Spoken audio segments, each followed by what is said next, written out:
menginginkan keuntungan yang besar untuk gerbang Xiao. Mendengar hal itu, Xiaoyan pun tersenyum dan berkata bahwa apa yang dilakukan Xiaoli sangat membantu Xiaoyan dan gerbang Xiao. Tak lama Xiaoli berkata bahwa akan ada permasalahan lain yang timbul ketika lelang berjalan. Xiaoyan mengerutkan alis dan bertanya masalah apakah yang Xiaoli maksud.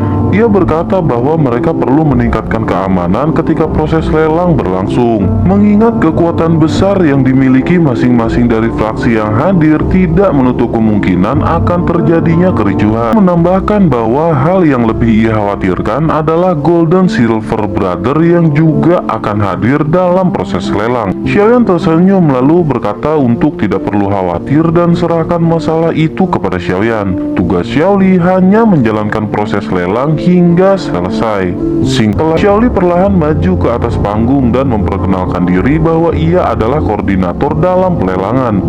Ia meminta semua faksi yang berpartisipasi untuk tenang dalam lelang pertama yang dibuat gerbang Xiao. Silver Brother pun membuka matanya lalu berkata agar Xiaoli memanggil ketua dari gerbang Xiao. Bahwa Han Feng telah ia kalahkan. Dengan begitu, apakah tidak boleh mengambil hadiah kemenangan setelah membunuh Han Feng? Golden Silver Brother terkejut melihat kedatangan Xiaoyan yang ternyata adalah pemimpin gerbang Xiao.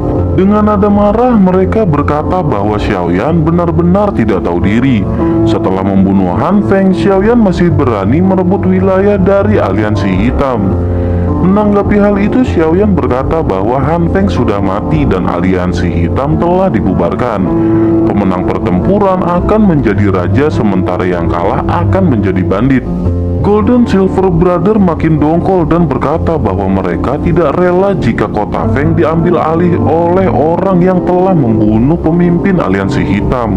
Dengan tenang Xiaoyan membalas jika memang itu yang mereka inginkan, maka mereka bisa mencoba untuk merebutnya dari tangan Xiaoyan. Emosi sudah tidak tertahan dan mereka segera mengeluarkan aura membunuh yang sangat besar.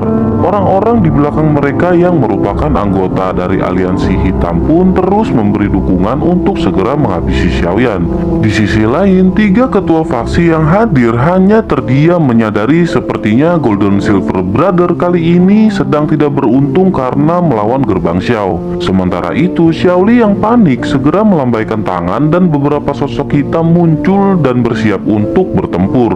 Golden Silver Brother berkata bahwa kali ini mereka akan membalaskan dendam untuk kematian Han Feng. Xiaoyan tersenyum lalu berkata seperti meminta seseorang untuk membantu membuat mereka terdiam.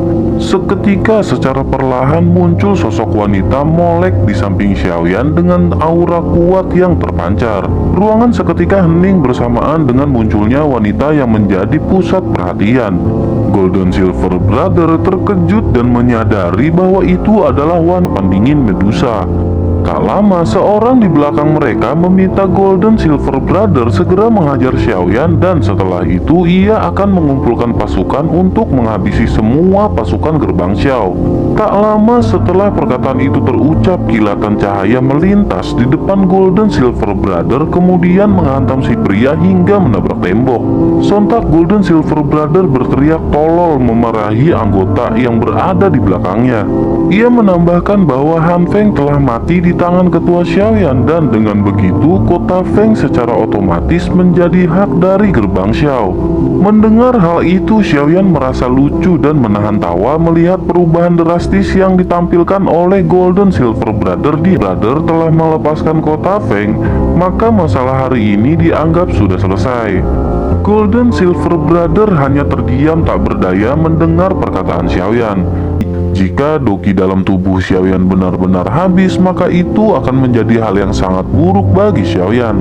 Tak lama apa yang dikhawatirkan Medusa pun mulai terjadi dengan Xiaoyan yang terlihat tak seimbang. Pandangannya mulai kabur karena kelelahan yang terakumulasi dalam waktu 2 bulan. Namun ia masih berusaha mengingat cairan yang sedikit lagi benar-benar terserap ke dalam cincin hitam. Tak mungkin bagi Xiaoyan untuk menyerah pada saat-saat terakhir hingga tak lama ia benar-benar memeras doki dari jalur mantra api dan mengalirkannya ke dalam kuali. Akhirnya pandangan Xiaoyan berubah menjadi gelap total dengan tubuh lemah yang mulai terjatuh. Medusa melihat Xiaoyan yang terjatuh dan berguling-guling menuju jurang yang curam kemudian bergerak. Namun tiba-tiba Medusa berkata untuk apa ia menyelamatkan Xiaoyan. Pergolakan dalam jiwanya kembali terjadi hingga akhirnya ia tak bisa melawan dan segera terbang ke arah Xiaoyan tersebut memiliki kontribusi atas semua yang dilakukan Xiaoyan. Dengan begitu, secara tidak langsung Medusa memiliki permasalahan dengan Yao Lao. Menanggapi hal itu, Yao Lao tersenyum dan berkata jika terjadi permasalahan di antara mereka, maka dapat diselesaikan di lain waktu. Saat ini prioritas utama Yao Lao adalah membangunkan Xiaoyan yang sedang pingsan.